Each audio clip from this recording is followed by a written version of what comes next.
সময় গড়াইয়া যায়। দেখতে দেখতে কাটিয়া গেল 2টা বৎসর। অপু বোর্ডিং ছাড়িয়া ছেলে পড়ানোর কাজ লইয়া আশ্রয় লইল ডেপুটি বাবুর বাড়িতে। ডেপুটি বাবুর স্ত্রী ও তার মেয়ে নির্মলা সহিত সে ধীরে ধীরে একাত্ম হইয়া পড়ে। স্কুলে এক্সামিন দিয়া কলকাতার কলেজে পড়ার স্বপ্ন চোখে লইয়া সে ফিরিয়া আসে তার মায়ের কাছে। এবারে আপনারা শুনবেন গল্পের পরবর্তী অংশ। অডিও বুক বাই বাণীধৃতি চ্যানেলে আপনাকে জানাই স্বাগত। আপনাদের পড়ে শোনাচ্ছিলাম বিভূতিভূষণ বন্দ্যোপাধ্যায়ের লেখা অপরাজিত। আজ পড়ে শোনাব অপরাজিতর 5ম পর্ব। আমাদের গল্প পাঠ ভালো লাগলে চ্যানেলটিকে অবশ্যই সাবস্ক্রাইব করবেন। 5ম পরিচ্ছেদ। বাড়িতে অপু মায়ের সঙ্গে পরামর্শ করিল, কলিকাতায় যদি পড়িতে যায় স্কলারশিপ না পাইলে কি কোনো সুবিধা হইবে? সর্বজয়া কখনো জীবনে কলিকাতা দেখে নাই, সে কিছু জানে না। পড়া তো অনেক হইয়াছে, আর পড়ার দরকার কি? অপুর মনে কলেজে পড়িবার ইচ্ছা খুব প্রবল। কলেজে পড়িলে মানুষ বিদ্যার জাহাজ হয়, সবাই বলিবে কলেজের ছেলে। মাকে বলি, না যদি স্কলারশিপ পাই তাই বা কি, একরকম করে হয়ে যাবে। রমাপতিতা বলে কত গরিবের ছেলে কলকাতায় পড়ছে, গিয়ে একটু চেষ্টা করলেই নাকি সুবিধা হয়ে যাবে। ও আমি করে নেব মা। কলিকাতায় যাইবার পূর্বদিন রাত্রে আগ্রহে উত্তেজনায় তাহার ঘুম হইল না। মাথার মধ্যে কেমন যেন করে, বুকের মধ্যেও, গলায় যেন কি আটকাইয়া গিয়াছে। সত্য সত্য সেকাল এমন সময় কলিকাতায় বসিয়া আছে। কলিকাতায়, কলিকাতা সম্বন্ধে কত গল্প, কত কি সে শুনিয়াছে। এত বড় শহর আর নাই। কত কি অদ্ভুত জিনিস দেখিবার আছে, বড় বড় লাইব্রেরি আছে। সে শুনিয়াছে বই চাইলেই সেখানে বসিয়া পড়িতে দেয়। বিছানায় শুইয়া সারা রাত্রি ছটফট করিতে লাগিল। বাড়ির পেছনের তেঁতুল গাছের ডালপালা অন্ধকারকে আরো ঘন করিয়াছে। ভোর আর কিছুতেই হয় না। হয়তো তাহার কলিকাতা যাওয়া ঘটিবে না, কলেজে পড়া ঘটিবে না। কত লোক হঠাৎ মরিয়া গিয়াছে, এমনি হয়তো সেও মরিয়া যাইতে পারে। কলিকাতা না দেখিয়া কলেজে অন্তত কিছুদিন পড়ার আগে যেন সে না মরে। দোহাই ভগবান।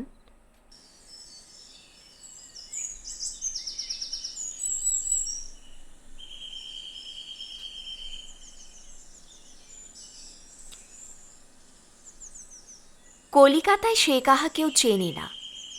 কোথায় গিয়া উঠিবে ঠিক জানা নাই, পথঘাটও জানা নাই।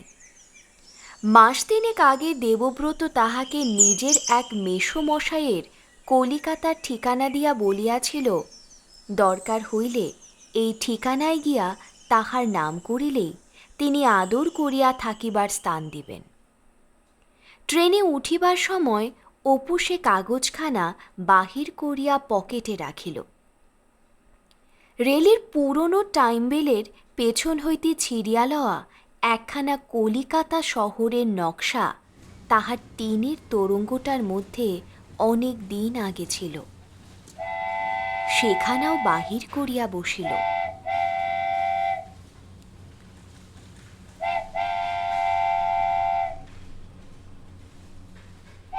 ইহার পূর্বেও অপু শহর দেখিয়াছে, তবু ট্রেন হইতে নামিয়া শিয়ালদহ স্টেশনের সম্মুখের বড় রাস্তায় একবার আসিয়া দাঁড়াইতেই সে অবাক হইয়া গেল। এরকম কাণ্ড সে কোথায় দেখিয়াছে? ট্রাম গাড়ি ইহার নাম। আরেক রকমের গাড়ি নিঃশব্দে দৌড়াইয়া চলিয়াছে। অপু কখনো না দেখিলেও মনে মনে আন্দাজ করিল ইহার নাম মোটর গাড়ি। সে বিস্ময়ের সহিত দু একখানার দিকে চাহিয়া চাহিয়া দেখিতে লাগিল। স্টেশনের অফিস ঘরে সে মাথার উপর একটা কি চাকার মতো জিনিস বনবন বেগে ঘুরিতে দেখিয়াছে। সে আন্দাজ করিল উহাই ইলেকট্রিক পাখা। যে ঠিকানা বন্ধু দিয়াছিল তাহা খুঁজিয়া বাহির করা তাহার পক্ষে এক মহা মুশকিলের ব্যাপার।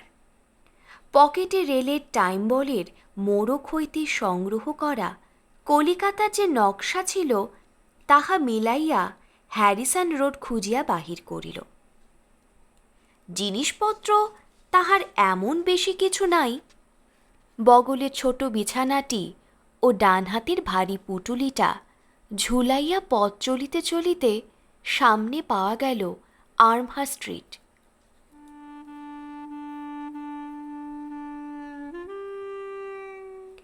তাহার পর আরও খানিক ঘুরিয়া সে পঞ্চানন দাসের গলি বাহির করিল। অখিলবাবু সন্ধ্যার আগে আসিলেন। কালো নাদুস নুদুস চেহারা। অপুর পরিচয় ও উদ্দেশ্য শুনিয়া খুশি হইলেন ও খুব উৎসাহ দিলেন। ঝিকে ডাকাইয়া তখনই খাবার আনাইয়া অপুকে খাইতে দিলেন। সারাদিন খাওয়া হয় নাই জানিতে পারিয়া তিনি এত ব্যস্ত হইয়া উঠিলেন যে নিজে সন্ধ্যান্নিক করিবার জন্য আসনখানি মেষের ছাদে পাতিয়াও আহ্নিক করিতে ভুলিয়া গেলেন। সন্ধ্যার সময় সে মেষের ছাদে শুইয়া পড়িল। সারাদিন বেড়াইয়া সে বড় ক্লান্ত হইয়া পড়িয়াছে।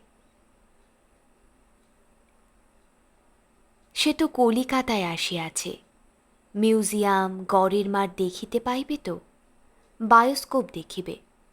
এখানে খুব বড় বায়োস্কোপ আছে সে জানে।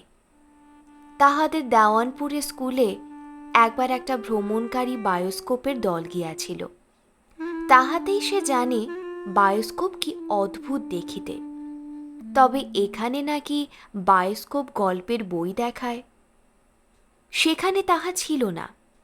রেলগাড়ি দৌড়াইতেছে, একটা লোক হাত পা নাড়াইয়া মুখভঙ্গি করিয়া লোক হাসাইতেছে, এইসব। এখানে বায়োস্কোপে গল্পের বই দেখিতে চায়। অখিলবাবুকে জিজ্ঞাসা করিল, বায়োস্কোপ যেখানে হয় এখান থেকে কত দূর? অখিলবাবুর মেসে খাইয়া অপু ইহার উহার পরামর্শ মতো নানা স্থানে হাঁটাহাঁটি করিতে লাগিল। কোথাও বা থাকিবার স্থানের জন্য, কোথাও বা ছেলে পড়াইবার সুবিধার জন্য, কাহারও কাছে বা কলেজে বিনা বেতনে ভর্তি হইবার যোগাযোগের জন্য। এদিকে কলেজে ভর্তি হইবার সময়ও চলিয়া যায়। সঙ্গে যে কয়টা টাকা ছিল তাহা পকেটে লইয়া একদিন সে ভর্তি হইতে বাহির হইল। প্রেসিডেন্সি কলেজের দিকে সে ইচ্ছা করিয়াই ঘেঁষিল না। সেখানে সব দিকেই খরচ অত্যন্ত বেশি। মেট্রোপলিটান কলেজের গলির ভেতর, বিশেষত পুরনো ধরনের বলিয়ায় সেখানে ভর্তি হইতে ইচ্ছা হইল না। মিশনারিদের কলেজ হইতে একদল ছেলে বাহির হইয়া সিটি কলেজে ভর্তি হইতে চলিয়াছিল। তাহাদের দলে মিশিয়া গিয়া কেরানির নিকট হইতে কাগজ চাহিয়া লইয়া নাম লিখিয়া ফেলিল। কিন্তু শেষ পর্যন্ত বাড়িটার গড়ন ও আকৃতি তাহার কাছে এত খারাপ ঠেকিল যে কাগজখানি ছিঁড়িয়া ফেলিয়া সে বাহিরে আসিয়া হাঁপ ছাড়িয়া বাঁচিল। অবশেষে রিপন কলেজের বাড়ি তাহার কাছে বেশ ভালো ও উঁচু মনে হইল। ভর্তি হইয়া সে আরও একটি ছাত্রের সঙ্গে ক্লাসরুমগুলি দেখিতে গেল। ক্লাসে ইলেকট্রিক পাখা কি করিয়া খুলিতে হয় তাহার সঙ্গী দেখাইয়া দিল। সে খুশির সহিত তাহার নিচে খানিকক্ষণ বসিয়া রহিল। এত হাতের কাছে ইলেকট্রিক পাখা পাইয়া বারবার পাখা খুলিয়া বন্ধ করিয়া দেখিতে লাগিল।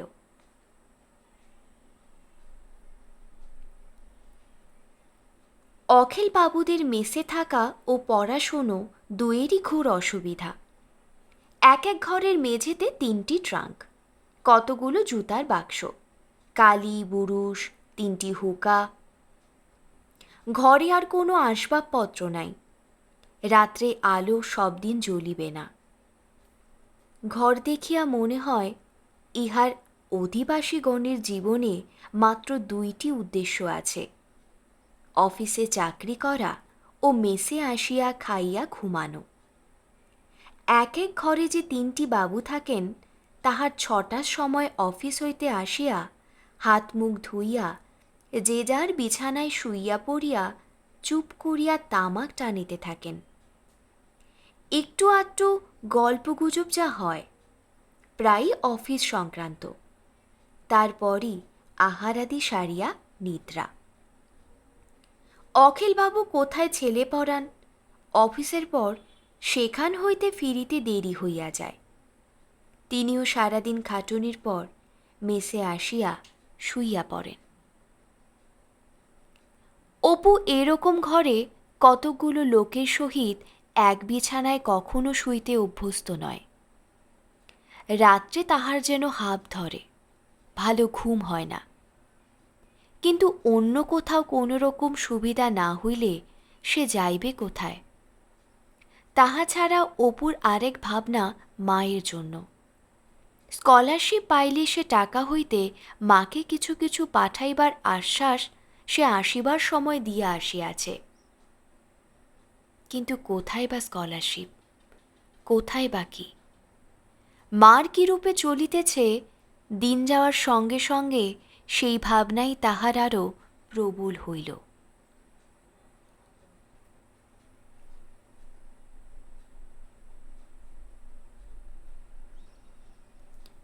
মাসের শেষে অখিলবাবু অপুর জন্য একটা ছেলে পড়ানো ঠিক করিয়া দিলেন। 2 বেলা একটা ছোট ছেলে ও একটি মেয়েকে পড়াইতে হইবে, মাসে 15 টাকা। অখিলবাবু মেসে পরের বিছানায় শুইয়া থাকা তাহার পছন্দ হয় না। কিন্তু কলেজ হইতে ফিরিয়া পথে কয়েকটি মেসে জিজ্ঞাসা করিয়া জানিল 15 টাকা মাত্র আয়ে কোনো মেসে থাকা চলে না। তাহার ক্লাসের কয়েকটি ছেলে মিলিয়া একখানা ঘর ভাড়া করিয়া থাকিত, নিজেরাই রাঁধিয়া খাইত। অপুকে তাহারা লইতে রাজি হইল।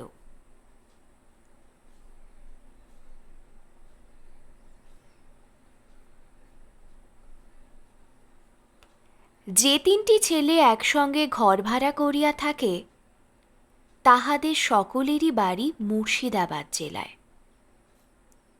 ইহাদের মধ্যে সুরেশ্বরের আয় কিছু বেশি, MA ক্লাসের ছাত্র, 40 টাকার টিউশনি আছে। জানকী যেন কোথায় ছেলে পড়াইয়া 20 টাকা পায়। নির্মলের আয় আরও কম। সকলের আয় একত্র করিয়া যে মাসে যাহা আকুলান হয়, সুরেশ্বর নিজেই তাহা দিয়া দেয়, কাহাকেও বলে না। অপু প্রথমে তাহা জানিত না। মাসে 2 থাকিবার পর তাহার সন্দেহ হইল প্রতি মাসে সুরেশ্বর 35-30 টাকা দোকানে দেনা শোধ করে, অথচ কাহারও নিকটে চায় না কেন? সুরেশ্বরের কাছে একদিন কথাটা তুলিলে সে হাসিয়া উড়াইয়া দিল। সে বেশি এমন কিছু দেয় না, যদিই বা দেয় তাতেই বা কি? তাহাদের যখন আয় বাড়িবে, তখন তাহারাও অনায়াসে দিতে পারিবে, কেহ বাধা দিবে না তখন। নির্মল রবি ঠাকুরের কবিতা আবৃত্তি করিতে করিতে ঘরে ঢুকিল। গায়ে তাহার খুব শক্তি, সুগঠিত মাংসপেশি, চওড়া বুক, অপুর মতোই বয়স। হাতের ভেতর একটা কাগজের ঠোঙা দেখাইয়া বলিল, নতুন মটরশুঁটি লঙ্কা দিয়ে ভেজে। অপু হাত হইতে ঠোঙাটি কাড়িয়া লইয়া বলিল, দেখি। পরে হাসি মুখে বলিল, সুরেশ্বর তা স্টোভ ধরিয়ে নিন, আমি মুড়ি আনি। ক পয়সার আনব? 1 2 3 4। আমার দিকে আঙুল দিয়া গুনো না ওরকম। অপু হাসিয়া নির্মলের দিকে আঙুল দেখাইয়া বলিল, তোমার দিকেই আঙুল বেশি করে দেখাবো। 3 3 3। নির্মল তাহাকে ধরিতে যাইবার পূর্বে সে হাসিতে হাসিতে ছুটিয়া বাহির হইয়া গেল। সুরেশ্বর বলিল, একরাশ বই এনেছে কলেজের লাইব্রেরি থেকে, এত পড়তে পারে। মাই মমসনের রোমান হিস্ট্রির 1 ভলিউম। অপুর গলা মিষ্টি বলিয়া সন্ধ্যার পর সবাই গান গাওয়ার জন্য ধরে, কিন্তু পুরাতন লাজুকপানা তাহার এখনও যায় নাই। অনেক সাধ্য সাধনার পর 1টি বা 2টি গান গাহিয়া থাকে, আর কিছুতেই গাওয়ানো যায় না। কিন্তু রবি ঠাকুরের কবিতার সে বড় ভক্ত, নির্মলের চেয়েও। যখন কেহ ঘরে থাকে না, নির্জনে হাত পা নাড়িয়া আবৃত্তি করে। সন্ন্যাসী উপগুপ্ত মথুরাপুরীর প্রাচীরের তলে একদা ছিলেন সুপ্ত।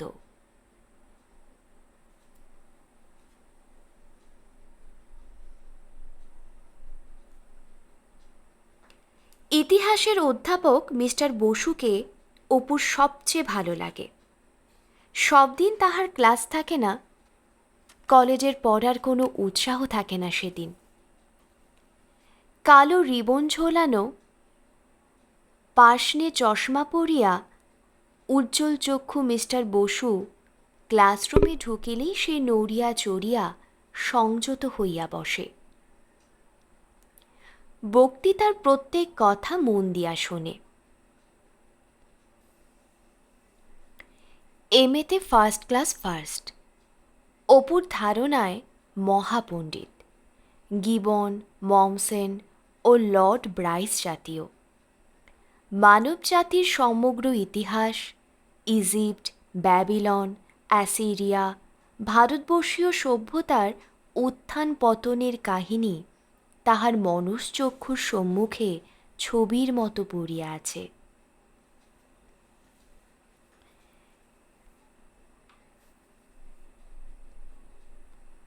ইতিহাসের পরে লজিকের ঘণ্টা।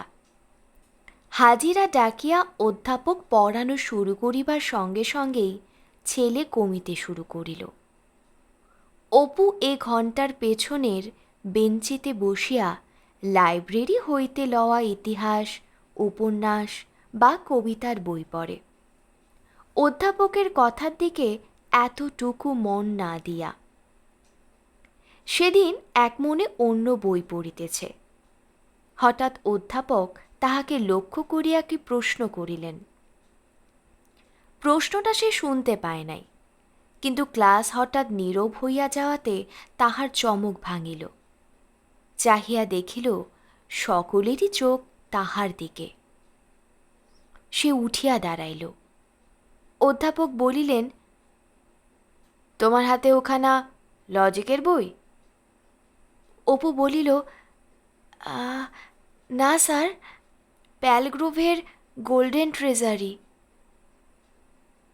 তোমাকে যদি আমার ঘন্টায় পার্সেন্টেজ না দিই, পড়াশোনা না কেন?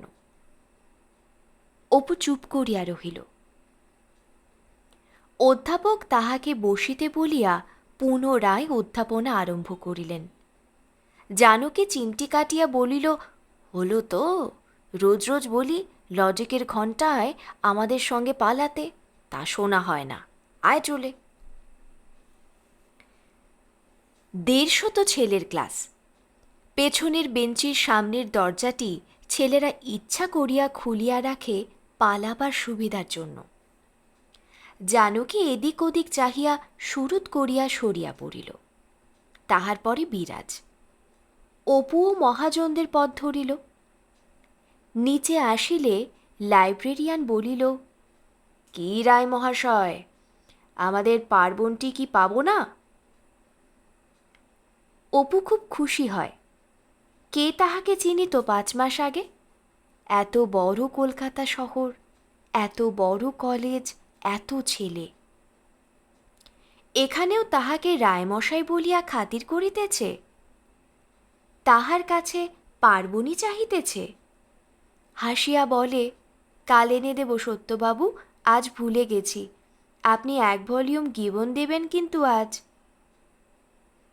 উৎসাহে পড়িয়া গিবন বাড়ি লইয়া যায় বটে, কিন্তু ভালো লাগে না। এত খুঁটিনাটি বিরক্তিকর মনে হয়। পরদিন সেখানা ফেরত দিয়া অন্য ইতিহাস লইয়া যায়।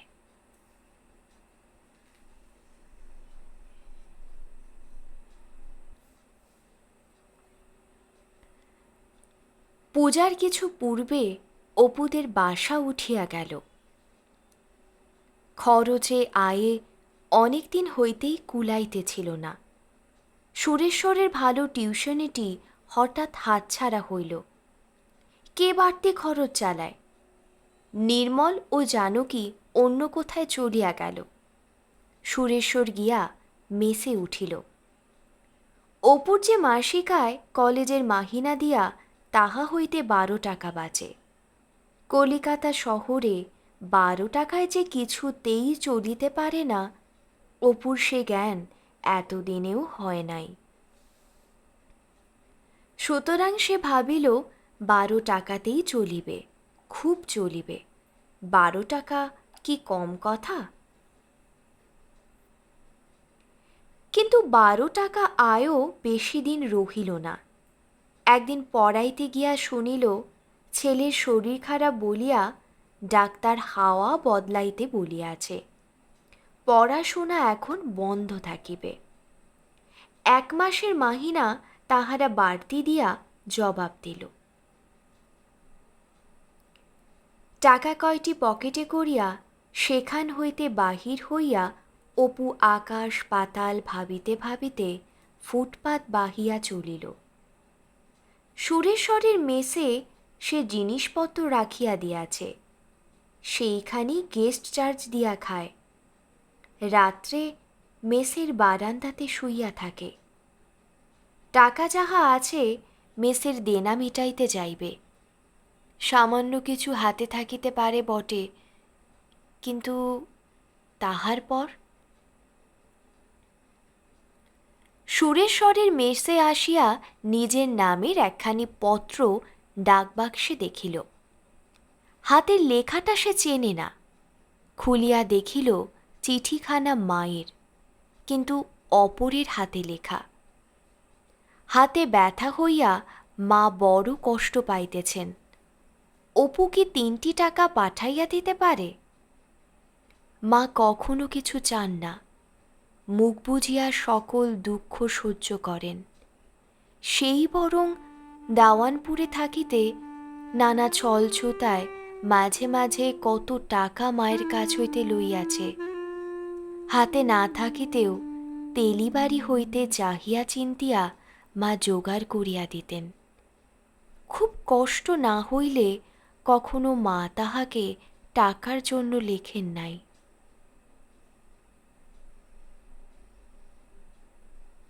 পকেট হইতে টাকা বাহির করিয়া গুনিয়া দেখিল 27টি টাকা আছে। মেসের দেনা 15.5 টাকা বাদে 11.5 টাকা থাকে। মাকে কত টাকা পাঠানো যায় মনে মনে ভাবিল। 3টে টাকা তো চেয়েছেন, আমি 10 টাকা পাঠিয়ে দেই। মানি অর্ডার পিয়ন যখন টাকা নিয়ে যাবে মা ভাববেন বুঝি 3 টাকা, কিংবা হয়তো 2 টাকার মানি অর্ডার। জিজ্ঞেস করবেন কত টাকা, পিয়ন যেই বলবে 10 টাকা, মা অবাক হয়ে যাবেন। মাকে তাক লাগিয়ে দেব, ভারী মজা হবে। বাড়িতে গেলে মা শুধু সেই গল্পই করবেন দিনরাত। অপ্রত্যাশিত টাকা প্রাপ্তিতে মায়ের আনন্দোজ্জ্বল মুখখানা কল্পনা করিয়া অপু ভারী খুশি হইল। বউবাজার পোস্ট অফিস হইতে টাকা পাঠাইয়া দিয়া সে ভাবিল বেশ হল, আহা, মাকে কেউ কখনো 10 টাকার মানি অর্ডার একসঙ্গে পাঠায়নি। টাকা পেয়ে খুশি হবেন। আমার তো এখন রইল 1.5 টাকা। তারপর একটা কিছু ঠিক হয়ে যাবেই।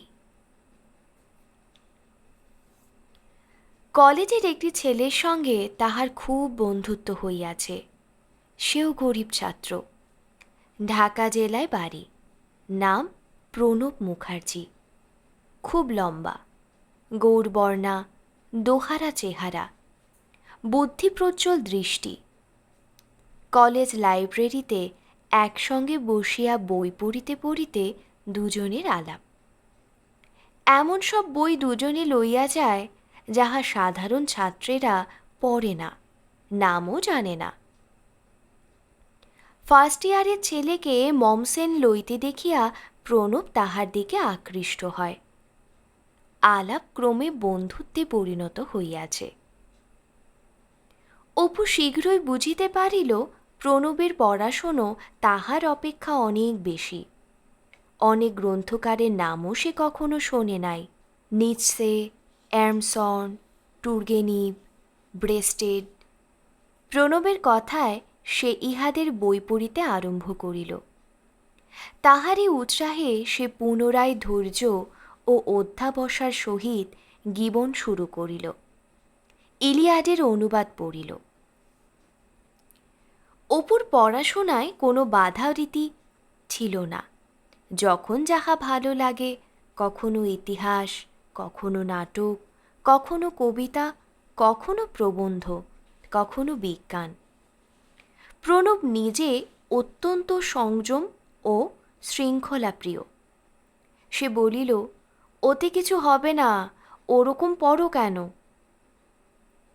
অপু চেষ্টা করিয়াও পড়াশোনায় শৃঙ্খলা আনিতে পারিল না। লাইব্রেরির ঘরের ছাদ পর্যন্ত উঁচু বড় বড় বইয়ে ভরা আলমারির দৃশ্য তাহাকে দিশাহারা করিয়া দেয়। সকল বই খুলিয়া দেখিতে স্বাদ হয়। Gases of the atmosphere, sir William র্যামজের। সে পড়িয়া দেখিবে কি কি ক্যাশ। এক্সটিংক্ট অ্যানিমেল, ই রে ল্যান্ডকাস্টার। জানিবার তার ভয়ানক আগ্রহ। Worlds around us, Proctor. উফ, বইখানা না পড়িলে রাত্রে ঘুম হইবে না। প্রণব হাসিয়া বলে, দূর, ও কি পড়া? তোমার তো পড়া নয়, পড়া পড়া খেলা। এত বড় লাইব্রেরি, এত বই। নক্ষত্র জগৎ হইতে শুরু করিয়া পৃথিবীর জীবজগৎ, উদ্ভিদ জগৎ, আণুবীক্ষণিক প্রাণীকুল, ইতিহাস, সব সংক্রান্ত বই। তাহার অধীর উৎসুক মন চায় এ বিশ্বের সব কথা জানিতে। বুঝিতে পারু আর নাই পারু, একবার বইগুলো খুলিয়া দেখিতেও স্বাদ যায়। লুপ্ত প্রাণীকুল সম্বন্ধে খান কতক ভালো বই পড়িল। অলিভার লজের পিওনিয়ার্স অব সায়েন্স। বড় বড় নীহারিকাদের ফটো দেখিয়া মুগ্ধ হইল। নিটসে ভালো বুঝিতে না পারিলেও 2-3খানা বই পড়িল। টুর্গেনিভ একেবারে শেষ করিয়া ফেলিল। 12খানা 16খানা বই। চোখের সামনে টুর্গেনিভ এক নতুন জগৎ খুলিয়া দিয়া গেল। কি অপূর্ব হাসি অশ্রু মাখানো কল্পনালোক! প্রণবের কাছেই সে সন্ধান পাইল শ্যামবাজারে এক বড় লোকের বাড়ি দরিদ্র ছাত্রদের খাইতে দেওয়া হয়। প্রণবের পরামর্শে সে ঠিকানা খুঁজিয়া সেখানে গেল। এ পর্যন্ত কখনো কিছু সে চায় নাই, কাহারও কাছে চাহিতে পারে না। আত্মমর্যাদা বোধের জন্য নহে, লাজুকতা ও আনাড়িপনার জন্য এতদিন সে সবের দরকারও পড়ে নাই। কিন্তু আর যে চলে না। খুব বড়লোক বাড়ি। দারোয়ান বলিল, কি চাই? অপু বলিল, এখানে গরিব ছেলেদের খেতে দেয়, তাই জানতে। কাকে বলবো জানো? দারোয়ান তাহাকে পাশের দিকে একটা ছোট ঘরে লইয়া গেল। ইলেকট্রিক পাখার তলায় একজন মোটা সোটা ভদ্রলোক বসিয়া কি লিখিতেছিলেন। মুখ তুলিয়া বলিলেন, এখানে কি দরকার আপনার? অপু সাহস সঞ্চয় করিয়া বলিল, এখানে কি পুয়ার স্টুডেন্টদের খেতে দেওয়া হয়? তাই আমি। তা আপনি দরখাস্ত করেছিলেন? কিসের দরখাস্ত অপু জানে না। জুন মাসে দরখাস্ত করতে হয়। আমাদের নাম্বার লিমিটেড কি না, এখন আর খালি নেই। আবার আসছে বছর। তাছাড়া আমরা ভাবছি ওটা উঠিয়ে দেব। এস্টেট রিসিভারের হাতে যাচ্ছে, ওসব আর সুবিধা হবে না। ফিরিবার সময় গেটের বাহিরে আসিয়া অপুর মনে বড় কষ্ট হইল। কখনো সে কাহারও নিকট কিছু চাহে নাই, চাহিয়া বিমুখ হইবার দুঃখ কখনো ভোগ করে নাই। চোখে তাহার প্রায় জল আসিল। পকেটে মাত্র আনা 2 পয়সা অবশিষ্ট আছে। এই বিশাল কলিকাতা শহরে তাহাই শেষ অবলম্বন। কাহাকেই বা সেখানে চেনে, কাহার কাছে যাইবে? অখিলবাবুর মেসে 2 মাস সে প্রথম খাইয়াছে, সেখানে যাইতে লজ্জা করে। সুরেশ্বরে নিজেরই চলে না, তাহার উপর সে কখনো জুলুম করিতে পারিবে না। আরও কয়েকদিন কাটিয়া গেল। কোনোদিন সুরেশ্বরের মেসে একবেলা খাইয়া কোনোদিন বা জানকীর কাছে কাটাইয়া চলিতেছিল। একদিন সারাদিন না খাওয়ার পর সে নিরুপায় হইয়া অখিলবাবুর মেসে সন্ধ্যার পর গেল। অখিলবাবু অনেক দিন পর তাহাকে পাইয়া খুশি হইলেন। রাত্রে খাওয়া দাওয়ার পর অনেকক্ষণ গল্পগুজব করিলেন। বলি বলি করিয়াও অপু নিজের দুর্দশার কথা অখিলবাবুকে বলিতে পারিল না। তাহা হইলে হয়তো তিনি তাহাকে ছাড়িবেন না, সেখানে থাকিতে বাধ্য করিবেন। সে জুলুম করা হয় অনর্থক। কিন্তু এদিকে আর চলে না। এক জায়গায় বই, এক জায়গায় বিছানা, কোথায় কখনো রাত কাটাইবার কিছু ঠিক নাই। ইহাতে পড়াশোনা হয় না। পরীক্ষাও নিকটবর্তী, না খাইয়াই বা কয়দিন চলে। অখিলবাবুর মেস হইতে ফিরিবার পথে একটা খুব বড় বাড়ি, ফটকের কাছে মোটর গাড়ি দাঁড়াইয়া আছে। এই বাড়ির লোকে যদি ইচ্ছা করে তবে এখনই তাহার কলিকাতায় থাকার সকল ব্যবস্থা করিয়া দিতে পারে। সাহস করিয়া যদি সে বলিতে পারে তবে হয়তো এখনই হয়। একবার সে বলিয়া দেখিবে। কোথাও কিছু সুবিধা না হইলে তাহাকে বাধ্য হইয়া পড়াশোনা ছাড়িয়া দিয়া দেশে ফিরিতে হইবে। এই লাইব্রেরি, এত বই, বন্ধুবান্ধব, কলেজ সব ফেলিয়া হয়তো মনসাপোতা গিয়া আবার পুরাতন জীবনের পুনরাবৃত্তি করিতে হইবে। পড়াশোনা তাহার কাছে একটা রোমান্স, একটা অজানা বিচিত্র জগৎ দিনে দিনে চোখের সামনে খুলিয়া যাওয়া। ইহাকে সে চায়, ইহাই এতদিন চাহিয়া আসিয়াছে। কলেজ হইতে বাহির হইয়া চাকরি, অর্থোপার্জন, এসব কথা সে কোনোদিন ভাবে নাই। তাহার মাথার মধ্যে কোনোদিন এসব সাংসারিক কথা ঢোকে নাই।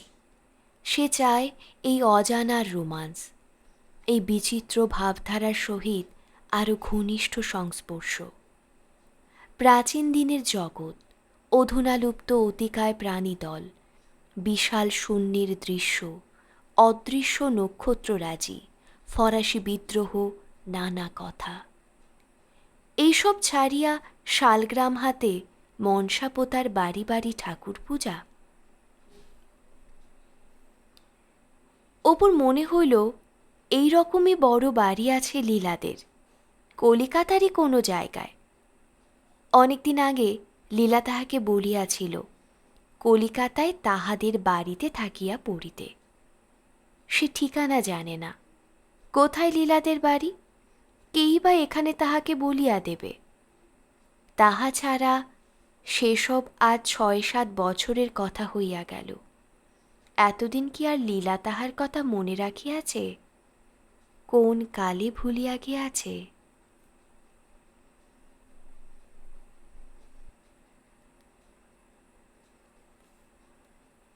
অপু ভাবিল, ঠিকানা জানিলেই বা কি আর সেখানে যেতে পারতাম? না গিয়ে কিছু বলতে না, সে আমার কাজ নয়। তার উপর এই অবস্থায়, দূর, তা কখনো হয়? তাছাড়া লীলার বিয়েথা হয়ে গেছে, শ্বশুরবাড়ি চলে গিয়েছে, সেসব কি আর আজকের কথা? ক্লাসে জানকী একদিন একটা সুবিধার কথা বলিল। সে ঝামা পুকুরে কোনো ঠাকুর বাড়িতে রাত্রে খায়।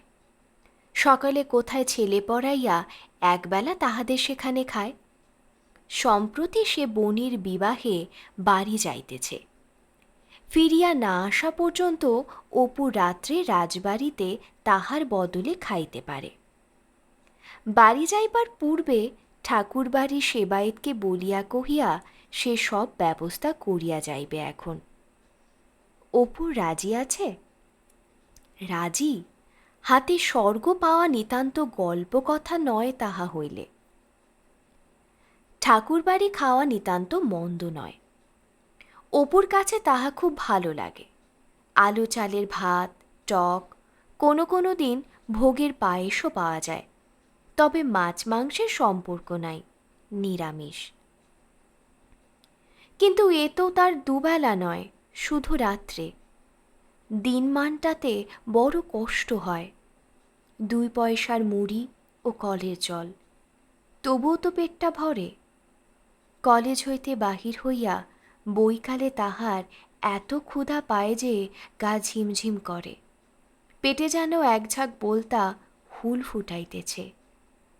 পয়সা জুটাইতে পারিলে অপু এ সময়টা পথের ধারে দোকান হইতে 1 পয়সার ছোলা ভাজা কিনিয়া খায়। সব দিন পয়সা থাকে না। সেদিন সন্ধ্যার পরই ঠাকুর বাড়ি চলিয়া যায়।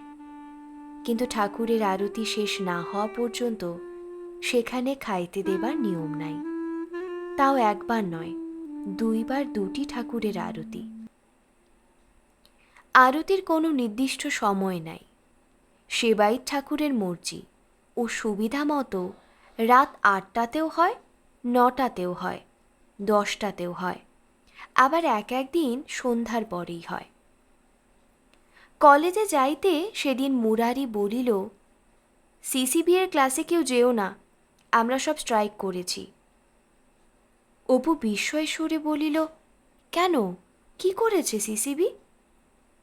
মুরারি হাসিয়া বলিল, করেনি কিছু, পড়া জিজ্ঞেস করবে বলেছে রোমান হিস্ট্রি। 1 পাতাও পড়িনি, না পড়লে বকুনি দেবে জানো তো। গজেন বলিল, আমার তো আরও মুশকিল, রোমের হিস্ট্রির বই আমি কিনিনি। মম্মথ আগে সেন্ট জেভিয়ার্সে পড়িত। সে বিলাতি নাচের ভঙ্গিতে হাত লম্বা করিয়া বার কয়েক পাক খাইয়া একটা ইংরেজি গানের চরণ 2 বার গাহিল। অপু বলিল, কিন্তু পার্সেন্টেজ যাবে যে? প্রতুল বলিল, ভারী একদিনের পার্সেন্টেজ, তা আমি ক্লাসের নাম প্রেজেন্ট করিয়ে পালিয়ে আসতে পারি, সে তো আর তুমি পারবে না। অপু বলিল, খুব পারি, পারব না কেন? প্রতুল বলিল, সে তোমার কাজ নয়, সিসিবির চোখ ভারী ইয়ে, আমরা বলে তাই একদিন সর্ষে ফুল দেখি, তা তুমি পারো পালিয়ে আসতে? এক্ষুনি দেখো। সবাই দাঁড়িয়ে, পারি কি না পারি, কিন্তু যদি পারি খাওয়াতে হবে বলে দিলাম। অপু উৎসাহে সিঁড়ি ভাঙিয়া উঠিয়া গেল। গজেন বলিল, কেন ওকে আবার ওসব শেখাচ্ছিস? শেখাচ্ছি মানে, ভাজা মাছখানা উল্টে খেতে জানে না, ভারী সাধু তো। মুরারি বলিল, না না, তোমরা জানো না, অপূর্ব ভারী পিওর স্পিরিট। সেদিন, হ্যাঁ হ্যাঁ জানি, ওরকম সুন্দর চেহারা থাকলে আমাদের কত সার্টিফিকেট আসতো, বাবা বঙ্কিমবাবু কি সাধে সুন্দর মুখের গুণ গেয়ে গেছেন? কি বাজে বকছিস প্রতুল, দিন দিন ভারী ইতর হয়ে উঠছিস কিন্তু। প্রিন্সিপালের গাড়ির কলেজের সামনে আসিয়া লাগাতে যে যেদিকে সুবিধা পাইল সরিয়া পড়িল। মিস্টার বসুর ক্লাসে নামটা প্রেজেন্ট করাইয়াই আজ অপু পালাইবার পথ খুঁজিতে লাগিল। বাদিকের দরজাটা একদম খোলা, প্রফেসরের চোখ অন্যদিকে। সুযোগ খুঁজিতে খুঁজিতে প্রফেসরের চোখ একবার তাহার দিকে পড়িল, কাজেই খানিকক্ষণ ভালো মানুষের মতো নিরীহ মুখ করিয়া থাকিতে বাধ্য হইল। এইবার একবার অন্যদিকে চোখ পড়িলেই হয়। হঠাৎ প্রফেসর তাহাকে প্রশ্ন করিল, ওয়াজ মেরিয়াস জাস্টিফাইড ইন দিস অ্যাকশন? সর্বনাশ, মেরিয়াসকে একদিনও যে রোমান ইতিহাসে লেকচার শোনে নাই। উত্তর না পাইয়া প্রফেসর অন্য একটা প্রশ্ন করিল, what do you think of সুলাস? অপু বিপন্ন মুখে কড়িকাঠের দিকে চোখ তুলিয়া দাঁড়াইয়া রহিল। রাস্কেল মণিলালটা মুখে কাপড় গুজিয়া খিলখিল করিয়া হাসিতেছে। প্রফেসর বিরক্ত হইয়া অন্যদিকে মুখ ফিরাইলেন।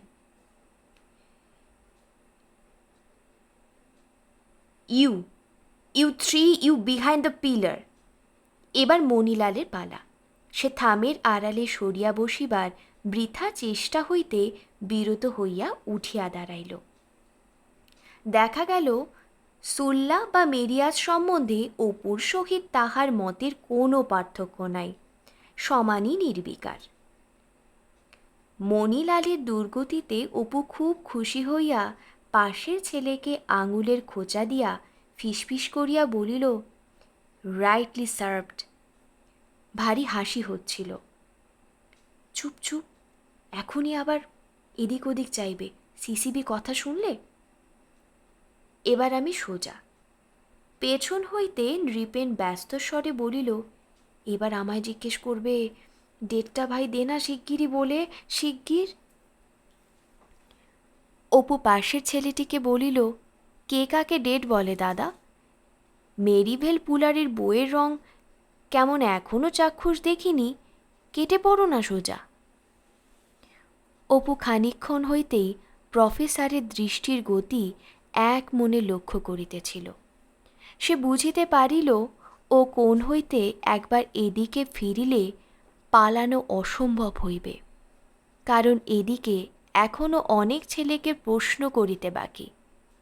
এই সুবর্ণ সুযোগ বিলম্ব করিলে দু একবার উসখুস করিয়া একবার এদিক ওদিক চাহিয়া অপু সা করিয়া খোলা দরজা দিয়া বাহির হইয়া পড়িল। পিছু পিছু হরিদাস, অল্প পরেই নৃপেন।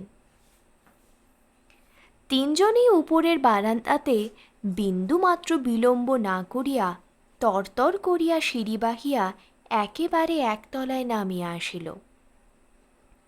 অপু পেছন ফিরিয়া সঙ্গীতের দিকে চাহিয়া হাসিয়া বলিল, উহ, আর একটু হলেই। নৃপেন বলিল, আমাকে তো মিনিট দুই দেরি, কাল হয়েছে কি বুঝলে। অপু বলিল, যাক, এখানে আর দাঁড়িয়ে খোশ গল্প করার কোনো দরকার দেখছি না।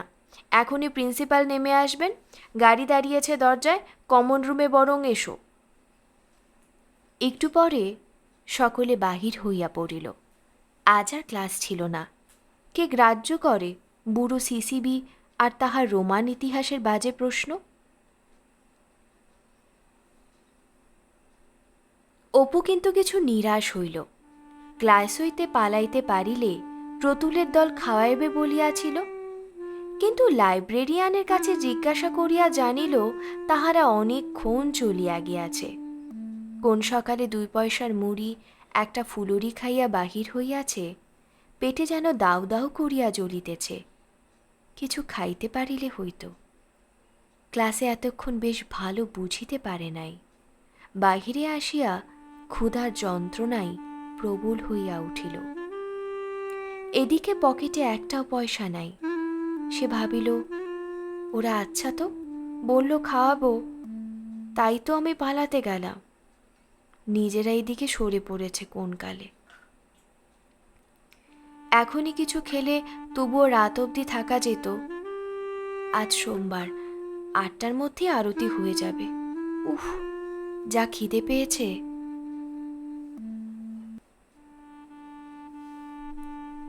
আপনারা এতক্ষণ শুনছিলেন বিভূতিভূষণ বন্দ্যোপাধ্যায়ের লেখা অপরাজিত। আজ পড়ে শোনালাম অপরাজিতর 5ম পর্ব। গল্প পাঠ ভালো লাগলে চ্যানেলটিকে অবশ্যই সাবস্ক্রাইব করবেন।